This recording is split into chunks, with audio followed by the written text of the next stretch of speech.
On Tuesday, November 4th, Trump called Jewish New Yorkers stupid for voting for Zohran Mamdani as mayor. Meanwhile, Obama, who has endorsed Democrats in the last 2 New York City mayoral races, has stayed completely silent. What would make both Trump and Obama react the same way? They literally agree on nothing. So why do they both hate Mamdani? Is there more to this story than what we see on the surface? Well, here's what happened. In the mayoral debate, every candidate was asked where they'd make their first foreign visit. And every single one said Israel. But Mamdani said he'd stay in New York City. And that answer made him radioactive to both parties. Trump then attacks him and Obama won't touch him with a 10-foot pole. But Mamdani won anyway. Why? Well, exit polling shows that voters strongly responded to one specific thing, that he was the only candidate willing to say he wouldn't prioritize Israel over his own city. And that's exactly why both Trump and Obama are so pissed right now. But let's watch the actual footage. The first foreign visit by a mayor of New York is always considered significant. Where would you go first? First visit, I would visit the Holy Land. Mr. Cuomo? Given the hostility and the anti-Semitism that has been shown in New York, I would go to Israel. Mr. Tilson, where would you go? Yeah, I'd make my 4th trip to Israel, followed by my 5th trip to Ukraine, 2 of our greatest allies fighting on the front lines of the global war on terror. Mr. Mamdani? I would stay in New York City. My plans are to address New Yorkers across the 5 boroughs and focus on that. They all said the same thing. Israel. Every single one, except Mamdani. He said he'd stay in New York City and focus on the people who elected him. Kinda based, honestly. Now, whether you agree with him or not, that answer is different. And in a political landscape where everyone gives the exact same scripted responses, different stands out. Barack Obama, who usually endorses Democratic candidates in major races, we always see him popping up out of the woodwork, he stayed completely silent on this one. No endorsement. No statement of support, nothing. Think about that. The Democratic establishment essentially abandoned their own party's nominee. Why? Because Mamdani's position on Israel makes him radioactive to both parties' donors and power brokers. But here's what Trump and Obama don't get. This isn't about Jewish voters being stupid or Democrats being disloyal. This is about a growing number of Americans, including Jewish Americans, who are tired of unconditional support for foreign governments while their own cities are just falling apart. And it's not just progressives feeling this way. There's a massive split happening in the conservative movement, too. But before we get to that, let me show you something that both parties do not want you to see. This is the AIPAC tracker. It shows exactly how much money members of Congress receive from the American Israel Public Affairs Committee. In case you've never heard of AIPAC. And what you'll notice is that it's both sides. Democrats and Republicans, left and right, both parties are getting massive amounts of money from the same source. And somehow, mysteriously, they all have the exact same foreign policy position. So weird. Here's California's Governor Gavin Newsom being asked about AIPAC. Watch him squirm. AIPAC. I will not vote for a candidate that takes $1 from AIPAC. It's interesting.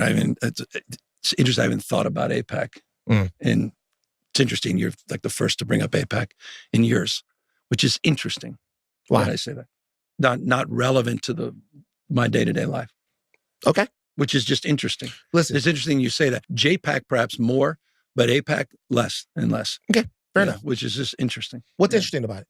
That it's just interesting as you bring up AIPAC that it hasn't been part of, I'm just reflecting, hasn't been part of the day-to-day. Yeah, it is interesting, Gavin. He says interesting 8 times and never actually answers the question. That is a politician who has been caught without talking points. He has no idea how to address the elephant in the room, that is AIPAC. Like I said, it's not just the left that's dealing with this. The conservative movement is having its own reckoning. There's actually like a massive split, lots of infighting. At the recent Republican Jewish Coalition event, Randy Fine, Mark Levin, and others tried to cancel Tucker Carlson for platforming people who criticize Israel. You think your stupid little podcast, or your stupid little subscription program, or your little TV show, or maybe you have a little radio show, is going to change the world like hell it is, not if I and everybody else have something to say about it. Today, Tucker Carlson is the most dangerous anti-Semite in America. He has chosen to take on the mantle of leader of a modern-day Hitler Youth, to broadcast and feature those who celebrate the Nazis, those who call for the extermination of Israel, to defend Hamas, to even criticize President Trump for stopping Iran's nuclear ambitions. Friends, make no mistake, Tucker is not MAGA. They even had little signs made to say Tucker is not MAGA. And honestly, it's embarrassing. But even more than that, they're doing exactly what the conservative movement has criticized the left for so long, canceling people for having different opinions. And this is creating a massive split. You have one faction of people saying you can't even talk to people who question Israel policy, and another faction saying, wait, aren't we supposed to be the party of free speech? The fact that this is tearing apart the conservative movement shows you just how powerful this issue is. So here's the reality nobody wants to admit. Mamdani won because he was the only candidate willing to say out loud what a lot of people, especially young people, on both the left and the right, are thinking. Why are we sending billions of dollars overseas when our own cities are crumbling? Why is questioning support for any foreign government treated as a disqualifying position? And why do both politicians on both sides seem more accountable to foreign lobbying groups than their own voters? Even Jewish people are questioning this. Look at the polling. Among all Jewish Americans, only 56% say they're emotionally attached to Israel, but that drops to just 36% for those aged 18 to 34. That's crazy. 91% of Jewish voters say you can be both pro-Israel while still criticizing the Israeli government policies. This isn't just like a fringe position anymore. This is where a significant portion of the electorate, including Jewish voters, actually is. Here's what's really going on.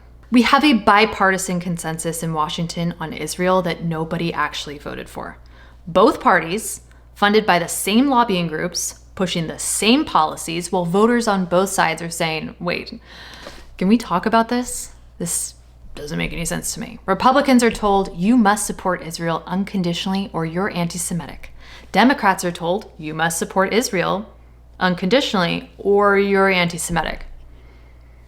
Okay, but when an actual election happens and voters get to choose, Mamdani wins. That should tell you something.